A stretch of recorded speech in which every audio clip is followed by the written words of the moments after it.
Assalamualaikum warahmatullahi wabarakatuh. Waalaikumsalam warahmatullahi wabarakatuh. Hari ini saya ada di Malang menghadiri dua acara. Yang satu di Universitas Islam Malang, Unisma, mengenai kuliah umum tentang masalah moderasi beragama dalam rangka mengawal persatuan Indonesia dan juga untuk tingkat global. Kemudian sore ini saya di Universitas Brawijaya. Ini dalam rangka menyambut pertama itu Brawijaya mengadakan summit tentang masalah halal dan juga UB halal metrik dan UB halal apa satunya halal center ya.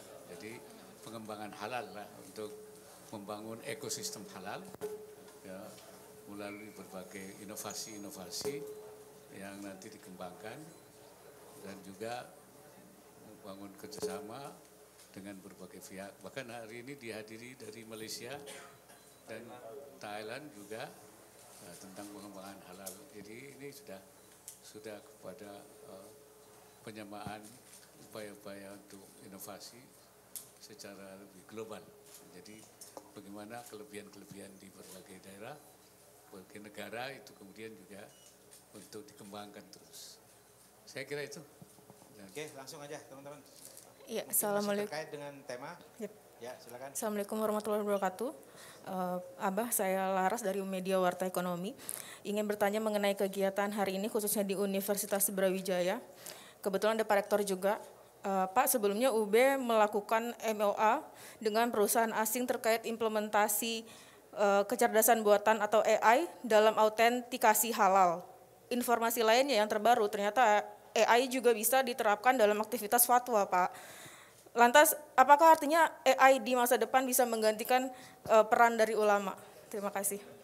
AI bisa berfatwa. Saya kira itu kan alat saja. Itu kan alat.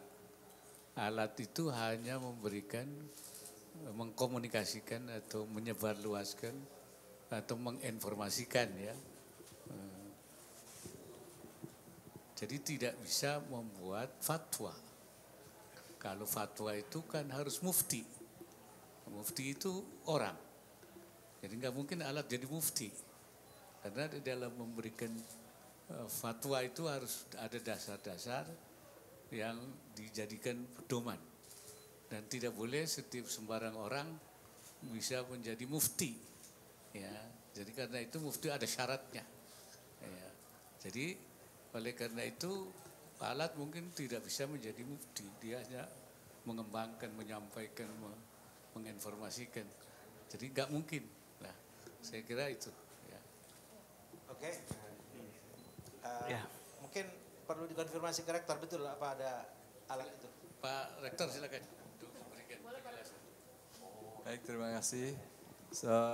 Kita Universitas Brawijaya dengan dukungan penuh dari Pak Wapres, pemerintah juga mengembangkan riset-riset di bidang halal dan juga hari ini itu halal UB, halal metrik yang tujuannya adalah suatu sistem yang bisa diimplementasikan perguruan tinggi, industri, dan juga government.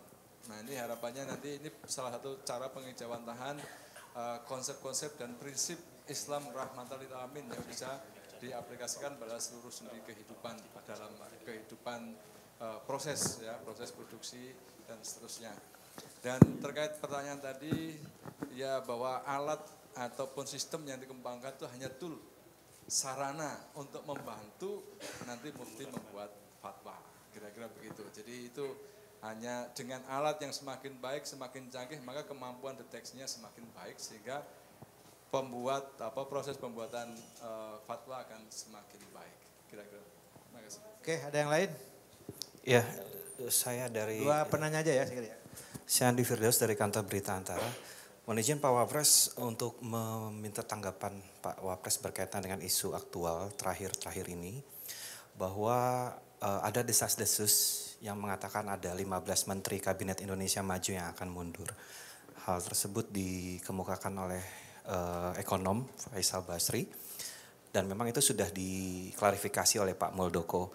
Tapi yang ingin saya tanyakan bagaimana tanggapan Pak Wapres, apa betul bahwa kontestasi politik di tahun ini memiliki pengaruh terhadap kinerja para menteri di Kabinet Indonesia Maju?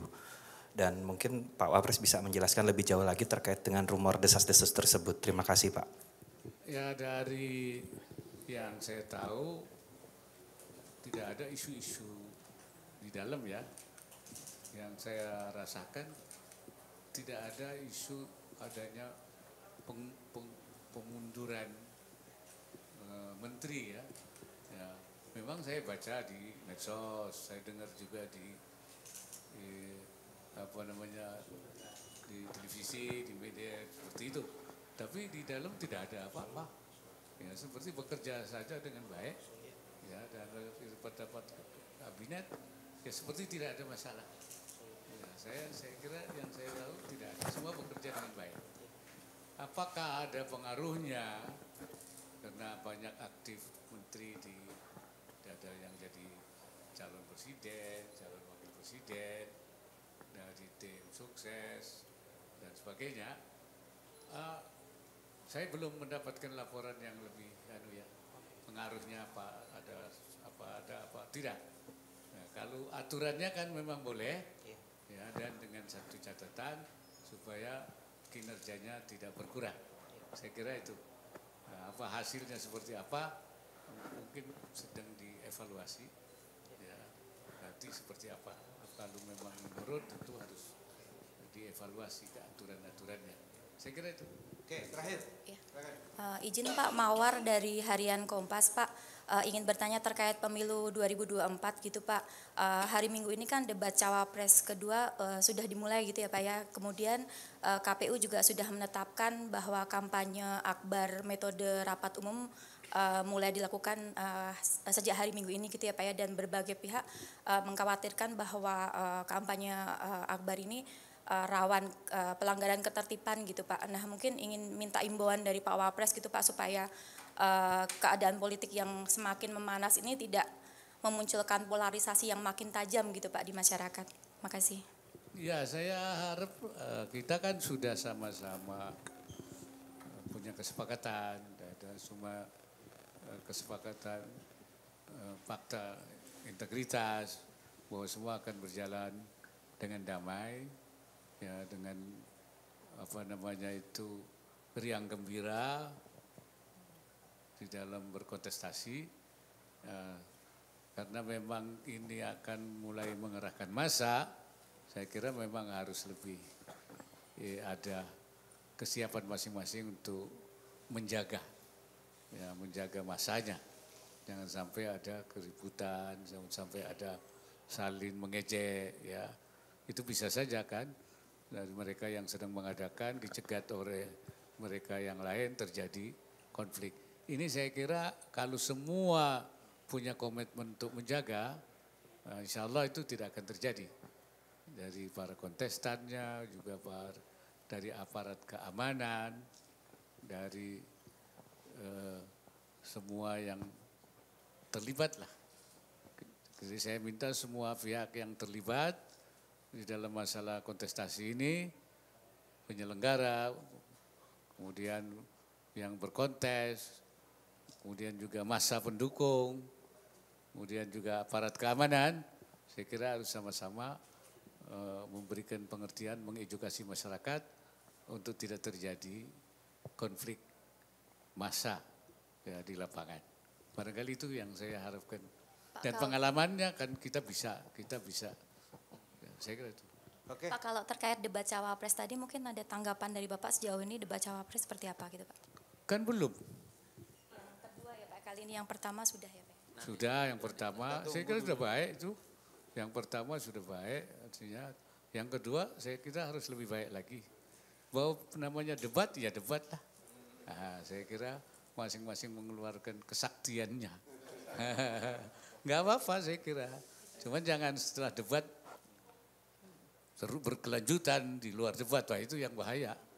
Melibatkan massa, melibatkan ini, itu saya kira tidak boleh.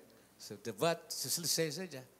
Kalau sudah selesai debat, sudah wabillahi taufik wal hidayah. Jangan terus dibawa, itu bisa bahaya itu. Wallahul muwafiq ila aqwamit thoriq. Saya kira Oke, itu ya. terima kasih. Oke, ya. Assalamualaikum warahmatullahi wabarakatuh.